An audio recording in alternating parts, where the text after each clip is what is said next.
First ഗിയറിലും second ഗിയറിലൊക്കെ 17 kilometre speed വരെ പോകുന്നുള്ളൂ. ഈ വണ്ടിക്ക് ഉണ്ടായിരുന്ന ഇഷ്യൂ എന്ന് വെച്ചിട്ടുണ്ടെങ്കിൽ സ്പീഡ് കുറഞ്ഞു പോകുന്നൊരു ഇഷ്യൂ ഉണ്ടായിരുന്നത്. 20 കിലോമീറ്റർ താഴെയായിട്ട് കുറഞ്ഞ് ഓടിക്കൊടുക്കുക. നമ്മൾ റീസെറ്റ് ചെയ്താൽ മാത്രം സ്പീഡ് കൂടുന്നത്. ഇതിപ്പോൾ 60 കിലോമീറ്റർ മേലെ പോകാൻ പറ്റുന്ന വണ്ടിയാണ്.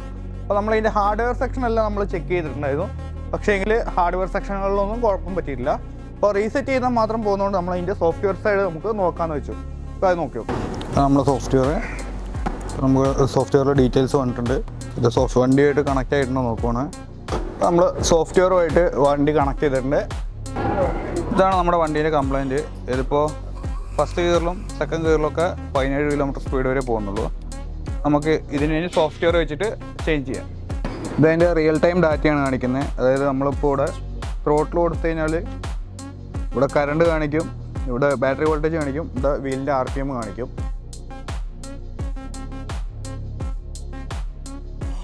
നമുക്ക് റൈറ്റ് സക്സസ്ഫുള്ളി കാണിച്ചിട്ടുണ്ട്. അപ്പോൾ നോക്കാം സെറ്റായോ എന്ന്.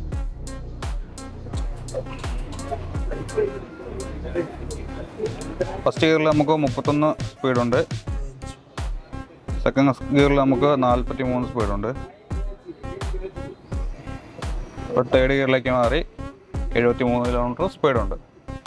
ഓക്കെ.